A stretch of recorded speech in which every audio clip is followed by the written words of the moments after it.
ओम नमः शिवाय। दोस्तों, आप सभी का ज्ञान सवेरा यूट्यूब चैनल पर हार्दिक स्वागत है। आज मैं आपके लिए लाई हूँ सावन मास महात्म्य की कथा का 7वां अध्याय। दोस्तों, जिसे सुनने मात्र से आपकी भोलेनाथ सभी मनोकामना पूरी करेंगे। आपके पास दिन में जब भी समय हो, आप अपने समय के अनुसार इन कथाओं को सुन सकते हो। आइए सुनते हैं सावन मास महात्म्य का 7वां अध्याय। मंगलवार व्रत कथा।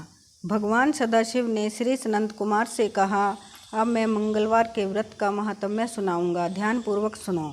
इस व्रत के करने से वैधव्य का नाश होता है। विवाहोत्तर 5 वर्ष तक इस व्रत को करना चाहिए। इस व्रत का नाम मंगला गौरी व्रत है। यह व्रत ताप का नाश करने वाला है। विवाह के पश्चात पहले मंगलवार के दिन इस व्रत को आरंभ करना चाहिए। पुष्प मंडप का निर्माण करके उसे कदली स्तंभों से शोभित करना चाहिए। उसे अनेक प्रकार के सुंदर वस्त्रों तथा फलों से सजाना चाहिए। मंडप में देवी की सोने की प्रतिमा बनवाकर स्थापित करनी चाहिए। यदि सोने की प्रतिमा बनवाने की शक्ति न रखता हो तो अपनी शक्ति के अनुसार किसी अन्य धातु की प्रतिमा बनवाकर स्थापित करनी चाहिए। इसके बाद उस प्रतिमा का अर्चन करना चाहिए। उस मंगला गौरी की प्रतिमा का 16 उपचारों तथा 16 दूर्वा दलों से और 16 चिड़चिड़ा दलों से, 16 चावल तथा 16 चने की दाल के दानों से अर्चन करना चाहिए। 16 बत्तियों का एक दीपक होना चाहिए अथवा 16 दीप जलाकर भक्ति द्वारा दही तथा चावलों का नैवेद्य समर्पण करना चाहिए। देवी की मूर्ति के पास सिल लोढ़ा रखना चाहिए। इस तरह 5 वर्ष तक व्रत करना चाहिए। फिर उद्यापन करके माता को बायना देना चाहिए। अब बायने के संबंध में सुनो। मंगला गौरी की एक पल सोने की प्रतिमा बनवानी चाहिए या आधे पल या आधे से आधे पल की प्रतिमा बनवानी चाहिए। अपनी शक्ति के अनुसार सोने अथवा चांदी के घड़े को चावलों से भरना चाहिए। उस घड़े के ऊपर पहनने के कपड़े या चोली रखनी चाहिए। उसके ऊपर मंगला गौरी की प्रतिमा रखनी चाहिए। देवी के नज़दीक, जैसा कि मैं ऊपर भी कह आया हूँ, सिल लोढ़ा रखना चाहिए। यह सिल लोढ़ा चांदी का होना चाहिए। इस प्रकार माता के लिए बायना देना चाहिए। फिर 16 सुहागन ब्राह्मणियों को भोजन करवाएं। हे सनंत कुमार, इस प्रकार व्रत करने से 7 जन्म तक अटल सौभाग्य तथा पुत्र पौत्र एवं संपत्ति आदि सब अपने आप प्राप्त हो जाया करते हैं। सनंत कुमार ने भगवान श्री सदाशिव से पूछा, हे प्रभु, इस व्रत को पहल किसने किया था और उसके करने से किस फल की प्राप्ति हुई थी? कृपा करके आप मुझे इस व्रत के संबंध में इस प्रकार बतलाएं जिससे इस व्रत में मेरी श्रद्धा हो जाए। भगवान श्री सदाशिव ने कहा, हे सनंत कुमार, प्राचीन काल में कुरु देश में श्रुत कीर्ति नामक एक राजा शास्त्र ज्ञाता, कीर्तिमान तथा शत्रु रहित था। वह 64 कलाओं का जानने वाला तथा धनुर्विद्या में निपुण था। उसके यहाँ संसार की किसी वस्तु की कमी न थी। कमी थी तो केवल एक संतान की। संतान प्राप्ति के लिए वह दिन रात यत्न करता रहता था। उसने संतान के लिए देवी की आराधना भी की। एक दिन देवी ने उसकी आराधना से प्रसन्न होकर उसे साक्षात दर्शन दिए और कहा, हे श्रुत कीर्ति, वर मांगो। राजा श्रुत कीर्ति ने कहा, माँ, यदि आप मुझ पर प्रसन्न हैं तो मुझे एक पुत्र दें। आपकी कृपा से मेरे यहाँ धन धान्य आदि किसी चीज़ की कमी नहीं है। बस एक पुत्र सुख को छोड़कर मेरे यहाँ सब आनंद हैं।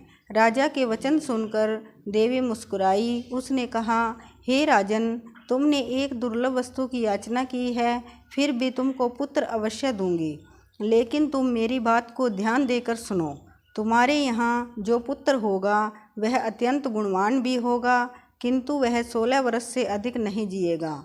हाँ, यदि एक सुंदर अथवा विद्याविहीन पुत्र होगा तो वह बहुत समय तक जीवित रहेगा।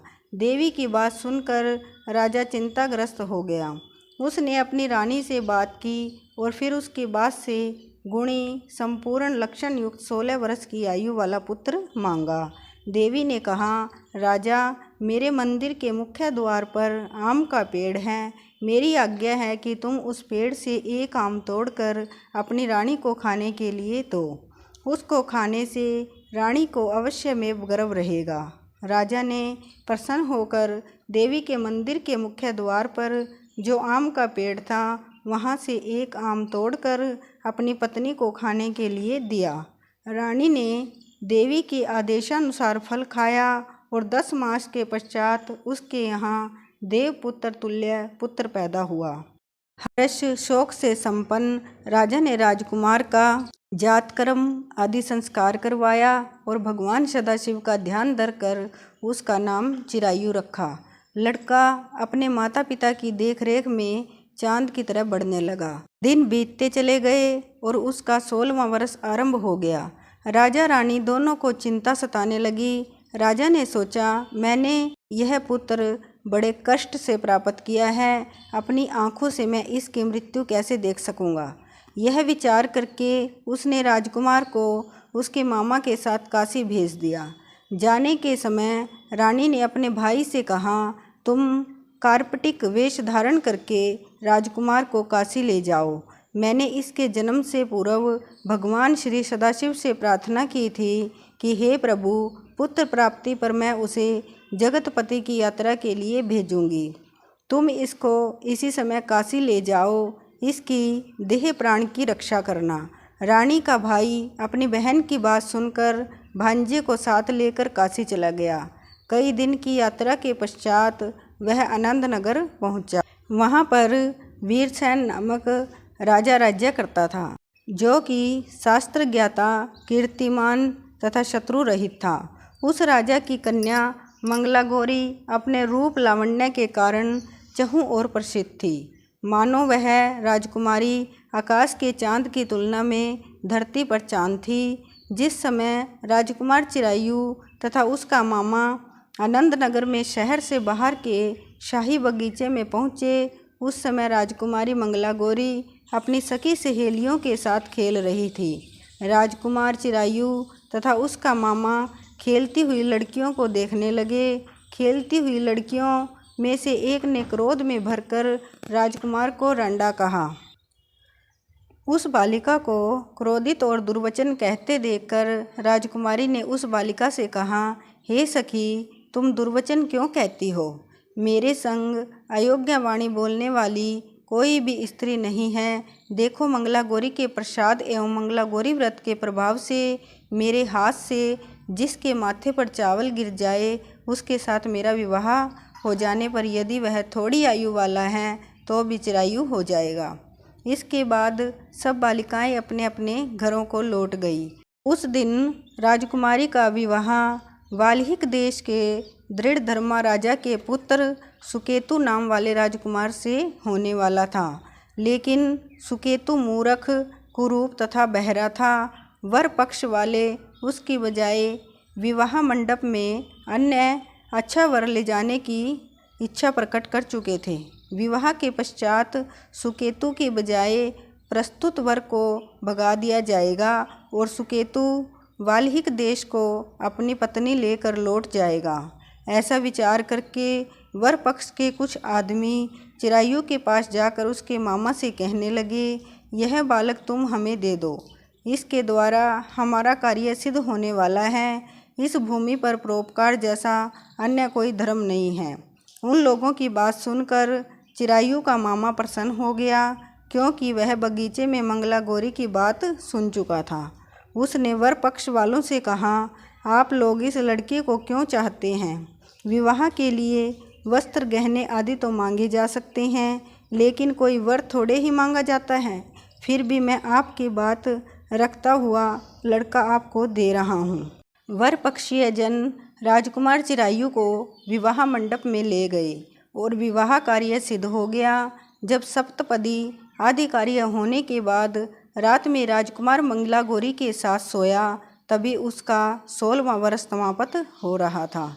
ठीक उसी समय काल सांप के रूप में वहां आया। संयोगवश उसी समय राजकुमारी की नींद खुल गई और वह सांप को देखकर मारे भय के कांपने लगी। फिर उसने भय त्याग कर सांप की पूजा की, पीने के लिए उसे बहुत सा दूध दिया, प्रार्थना की, दीन वाणी से उसकी स्तुति की। मंगला गौरी ने कहा, मैं उत्तम व्रत करूंगी, मेरे पतिदेव जीवित हो जाएं और चिरंजीवी हों। देखते ही देखते सांप करमंडल में प्रवेश कर गया। अपनी कूच की चोली से राजकुमारी ने कमंडल का मुख बांध दिया। उस समय राजकुमार अपने शरीर के अंगों को ऐंठते हुए जागकर उठकर बैठ गया। उसने राजकुमारी से कहा, मुझे बहुत भूख लगी है। राजकुमारी ने माता के समीप जाकर लड्डू आदि लाकर राजकुमार को खाने के लिए दिए। राजकुमार ने प्रसन्न होकर भोजन किया। हाथ धोते समय उसके हाथ से अंगूठी गिर गई। वह पान खाकर दोबारा सो गया। उसके सोने के बाद राजकुमारी कमंडल को बाहर फेंकने के लिए गई, लेकिन विधि के विधान से बाहर जाते समय चमकते हुए हार की चमक देखकर चकित रह गई। उसने उस घट में स्थित हार को अपने गले में पहन लिया। थोड़ी रात बाकी रहने पर चिरायु का मामा आकर उसे ले गया। चिरायु के जाने के बाद वर पक्षीय जन सुकेतु को वहाँ ले आए। मंगला गौरी ने जब सुकेतु को देखा तो कहा, यह मेरा पति नहीं है। इस पर वर पक्षीय जनों ने राजकुमारी से कहा, हे देवी, यह तुम क्या कह रही हो? यदि कोई पहचान हो तो कहो। मंगला गौरी ने कहा, रात को मेरे पति ने जो मुझे जड़ाऊ हार दिया है, उस हार के रत्नों की सुंदरता यह बतलाएं। यह कोई अन्य ही है। रात्रि में आम्र सेचन के समय मेरे पति का केशर युक्त पद मेरी जांघ में लगा हुआ है। सब लोग उसे देखो। रात के समय मेरे और मेरे पति के बीच जो बातचीत हुई और हमने क्या भोजन किया था वह भी बतलावें, तो यह मेरा पति होगा। मंगला गौरी की बात सुनकर वर पक्षीय जनों ने कहा, ठीक है।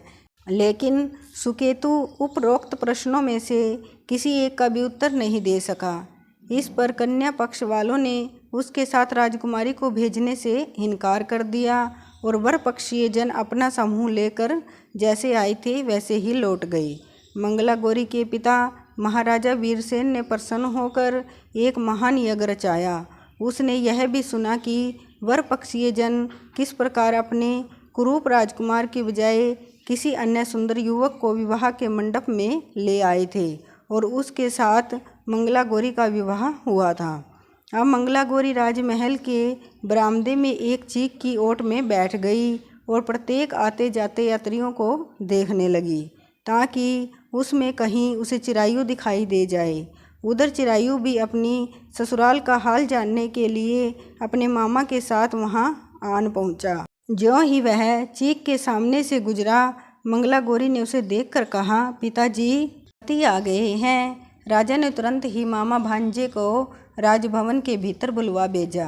मंगला गौरी की बतलाई हुई सब निशानियां चिरायु में मौजूद थी। राजा ने वस्त्राभरण, अश्व, गज, रथ तथा अन्य बहुत सी चीज़ों के साथ मंगला गौरी चिरायु के साथ कर दी।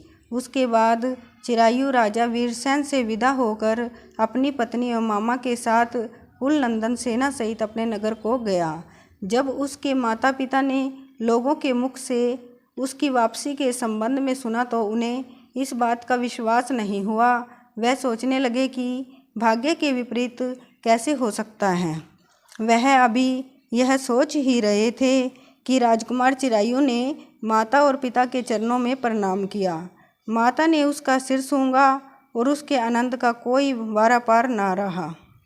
फिर उसने पुत्र वधू को अपनी गोदी में बिठाकर उससे सारा हालचाल पूछा। भगवान शंकर बोले, हे महामुने, मंगला गौरी ने उसको व्रत महात्म्य तथा पिछला समस्त घटनाक्रम बतलाया। हे सनंत कुमार, मंगला गौरी के कारण ही तभी से यह व्रत मंगला गौरी के नाम से प्रसिद्ध हुआ।